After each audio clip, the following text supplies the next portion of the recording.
তো বন্ধুরা, অনেক দাদা ভাইয়ের কমেন্টকে উদ্দেশ্য করে আজকের ভিডিওটা বানানো।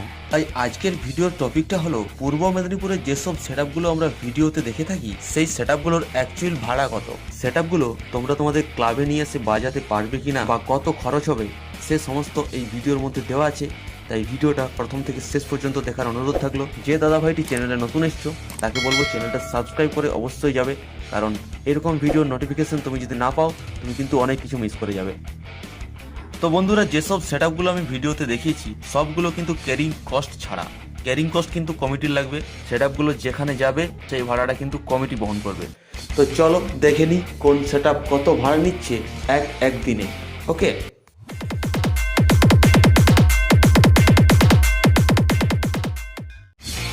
বর্মন মিউজিক স্ট্যান্ড বাজালে 20,000 টাকা প্রতিদিন, রানিং কম্পিটিশন হলে 25,000 টাকা প্রতিদিন।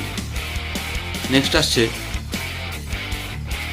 রোল্যান্ড মিউজিক, স্ট্যান্ড বাজালে 15,000 টাকা পার ডে, আর রানিং কম্পিটিশন হলে 18,000 টাকা পার ডে। নেক্সট এমটি মিউজিক, স্ট্যান্ড বাজালে 12,000 টাকা প্রতিদিনে, রানিং কম্পিটিশন হলে 16,000 টাকা প্রতিদিনে। তারপর আসছে এমএস সাউন্ড, স্ট্যান্ড বাজালে 12,000 টাকা পার ডে, আর রানিং কম্পিটিশন করলে 15,000 টাকা per day. Balaji music, stand বাজলে 20,000 টাকা একদিনে, রানিং কম্পিটিশন হলে 23,000 টাকা একদিনে। নেক্সট বৈদ্যনাথ সাউন্ড, 18 ইঞ্চি স্পিকারের সাথে, স্ট্যান্ড বাজলে 23,000 টাকা একদিনে এবং রানিং কম্পিটিশন হলে 25,000 টাকা একদিনে। এরপর আসছে পাওয়ার মিউজিক নিউ 44 সেটআপ।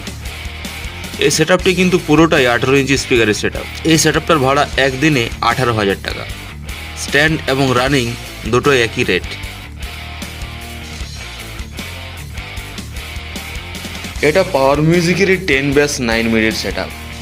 এটার একদিনে ভাড়া 35,000 টাকা। এখানে থাকছে 4টে ব্যাস এবং 5টা মিড। তোমাদের বাজেট কম থাকলে দুটো ব্যাস 3টে মিড নিতে পারো, তাতে ভাড়া পড়বে 18,000 টাকা পার ডে।